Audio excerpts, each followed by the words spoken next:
Hi friends, പുതിയ വീഡിയോയിലേക്ക് സ്വാഗതം. ഇന്നത്തെ വീഡിയോ നമ്മൾ നോക്കുന്നത് ഓല ഇലക്ട്രിക് എന്ന് പറയുന്ന കമ്പനിയെ കുറിച്ചാണ്. ഈ കമ്പനിയെ കുറിച്ച് നോക്കുകയാണെങ്കിൽ ഇലക്ട്രിക് വെഹിക്കിളുമായി ബന്ധപ്പെട്ട സെയിൽസിംഗും മാനുഫാക്ചറിംഗും ആണ് ഇവർ ചെയ്യുന്നത്. കഴിഞ്ഞ ദിവസമാണ് ഇതിന്റെ IPO വന്നത്. ഈ IPO 76 രൂപക്ക് അടുത്ത് വന്ന് ഇന്ന് സ്റ്റോക്ക് ട്രേഡ് ചെയ്തത് 133 രൂപയിലാണ്. അപ്പോൾ എല്ലാവർക്കും ഒരു അതിശയം ഉണ്ടാവും. 2 ദിവസമായിട്ട് 20% ഇത് ഇൻവെസ്റ്റ് ചെയ്ത ആളുകൾക്ക് റിട്ടേൺ കൊടുത്തു. അതുപോലെ തന്നെ IPO ഇഷ്യൂ ചെയ്ത ആളുകൾക്ക്, IPO ലഭിച്ച ആളുകൾക്കും പ്രോഫിറ്റ് ആണ് കൊടുത്തിരിക്കുന്നത്. 76 രൂപയിൽ അപ്ലൈ ചെയ്തതിന് ഏകദേശം 90 രൂപയ്ക്ക് അടുത്ത് വന്നിട്ടുണ്ട് എന്ന് തന്നെയാണ് തോന്നുന്നത്. ഇന്നും 20% അപ്പർ സർക്യൂട്ട് അടിച്ചിട്ടുണ്ട്.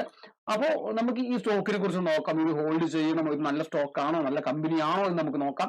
ഇപ്പോൾ ഈ സ്റ്റോക്കിന്റെ മാർക്കറ്റ് ക്യാപിറ്റലൈസേഷൻ എന്ന് പറയുന്നത് 58,837 CR ആണ്. സ്റ്റോക്ക് ട്രേഡ് ചെയ്തത് 133 രൂപയിലാണ്. 52 വീക്കിന്റെ ഹൈ ലോ നോക്കുകയാണെങ്കിൽ 76 രൂപയും 133 രൂപയാണ്. ഡിവിഡന്റ് ഈൽഡിനെ കുറിച്ചൊന്നും കാണാൻ സാധിക്കുന്നില്ല. അതുപോലെ ബുക്ക് വാല്യൂ ഒക്കെ നമ്മൾ screen.com-ലാണ് എടുത്തിരിക്കുന്നത്. ബുക്ക് വാല്യൂ കാണാൻ സാധിക്കുന്നില്ല. സ്റ്റോക്കിന്റെ P എന്ന് പറയുന്നില്ല. ROC നോക്കുമ്പോൾ -32.1%. ഫേസ് വാല്യൂ 10 രൂപ ഫേസ് വാല്യൂ ഉള്ള സ്റ്റോക്കാണ്. കമ്പാരിസൺ ചാർട്ടിലേക്ക് വരുമ്പോൾ ഐഷർ മോട്ടോഴ്സ് പോലെയുള്ള TVS മോട്ടോഴ്സ്, അതുപോലെ ഹീറോ മോട്ടോ കോർപ്പ് പോലുള്ള കമ്പനികളൊക്കെ കമ്പാരിസൺ ഉണ്ട്.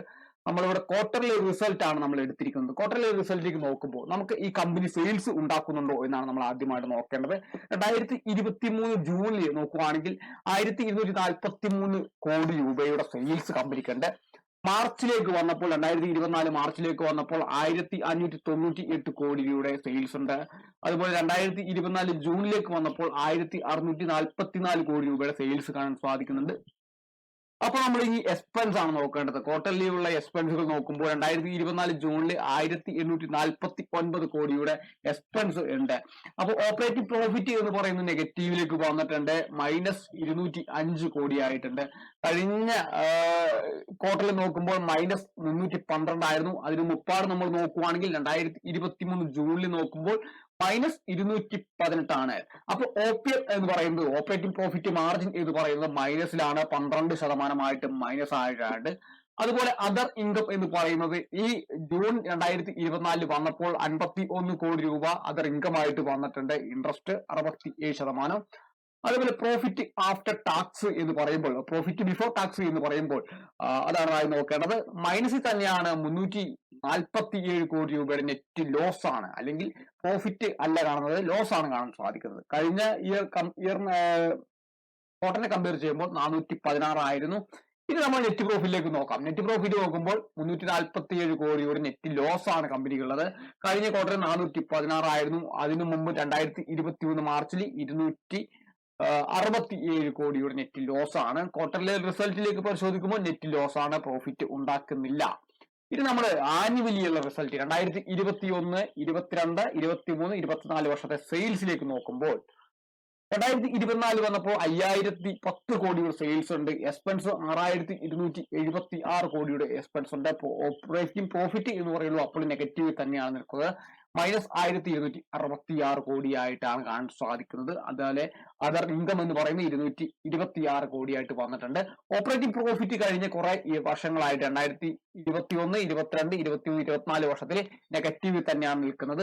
ഈ കമ്പനി പ്രോഫിറ്റ് ഉണ്ടാക്കുന്നുണ്ടോ എന്ന് നമ്മൾ നോക്കുമ്പോൾ 2021 നെറ്റ് ലോസ് ആണ് 199 കോടി. അതുപോലെ തന്നെ 2022 784 കോടി ലോസ് ആണ്.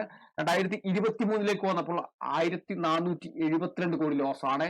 2024 വന്നപ്പോൾ 1584 കോടി രൂപയുടെ ലോസ് ആണ് കാണാൻ സാധിക്കുന്നത്. കഴിഞ്ഞ വർഷങ്ങൾ പരിശോധിക്കുമ്പോൾ തുടർച്ചയായിട്ട് ലോസ് ഉണ്ടാക്കുന്ന ഒരു കമ്പനിയാണ്. EPS, ഏർണിംഗ് പെർ ഷെയർ ഒക്കെ നെഗറ്റീവ് തന്നെയാണ് നിൽക്കുന്നത്. ഡിവിഡന്റ് പേ ഔട്ട് നടത്തിയിട്ടില്ല.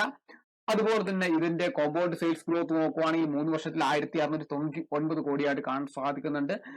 ഇവിടെ നമ്മൾ നോക്കേണ്ടത് സെയിൽസ് കമ്പനിക്കുണ്ട്. സെയിൽസ് ഉണ്ടെങ്കിൽ പോലും നമ്മുടെ എക്സ്പെൻസിന് അപ്പുറത്തേക്ക് സെയിൽസ് വർദ്ധിക്കുന്നില്ല എന്ന് തന്നെയാണ് പറയുന്നത്. പ്രോഫിറ്റ് ഉണ്ടാക്കാൻ കമ്പനിക്ക് സാധിക്കുന്നില്ല.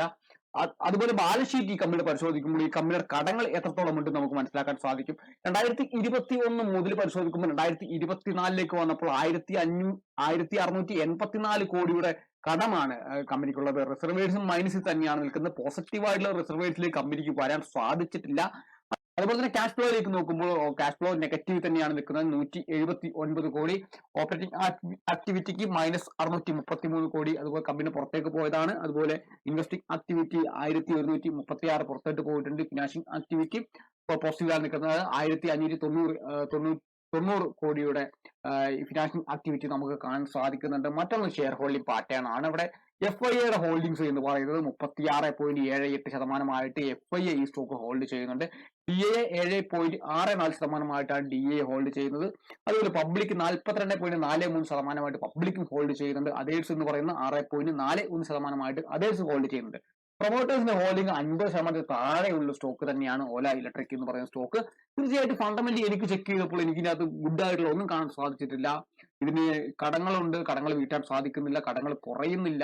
അത് കമ്പനിയുടെ ലോസിന്റെ വളർച്ച എന്ന് പറയുന്നത് വളരെ വലിയ രീതിയിൽ ലോസ് ആയിട്ട് വളർന്നുകൊണ്ടിരിക്കുകയാണ്. കഴിഞ്ഞ ഇയറിനെ കമ്പയർ ചെയ്യുമ്പോൾ ഓരോ ഇയർ വരുമ്പോഴും ലോസ് കൂടി വരുന്നതായിട്ട് നമുക്ക് കാണാൻ സാധിക്കുന്നുണ്ട്. അപ്പോൾ ഇതാണ് ഈ കമ്പനിയുടെ ഫണ്ടമെന്റല്. തീർച്ചയായിട്ടും ഈ സ്റ്റോക്ക് മുകളിലേക്ക് പോകുന്നുണ്ട്. 20% വീതം എഡ്യൂക്കേഷൻ പർപ്പസ് വീഡിയോ ഇതിൽ കണ്ടുകൊണ്ട് നിങ്ങളുടെ ഡിസിഷൻ എടുക്കാം. ഏതെങ്കിലും സ്റ്റോക്ക് ബൈ ചെയ്യാനോ സെല്ല് ചെയ്യാനോ റെക്കമെൻഡേഷൻ ആയിട്ട് വീഡിയോ കാണാതിരിക്കുക. അപ്പോൾ വീഡിയോ ഇഷ്ടപ്പെടുന്ന തീർച്ചയായിട്ടും ലൈക്ക് ചെയ്യുക.